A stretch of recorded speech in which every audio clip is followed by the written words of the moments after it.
Alright, good morning. So, panibagong araw, panibagong reaction video naman tayo ngayon. At sa ating reaction ngayon ay itong si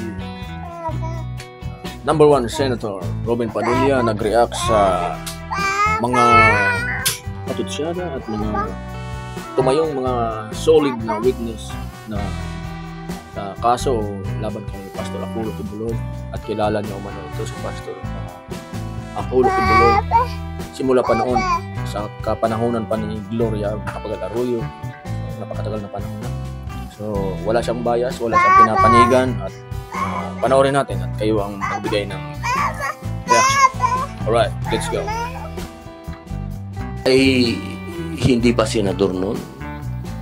Ako po ay isang artista na kilala sa usapin ng pamimigay ng pera.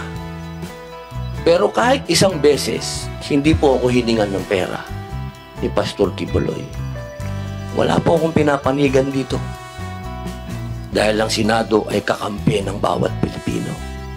Ang gusto ko lamang pong sabihin, kung tayo po ay mag-aakusa at titindig, kaya natatakot po tayo o hindi, kailangan harapin po natin kung sino yung inaakusahan natin. Nang nakikita po yung mukha natin at kilala tayo.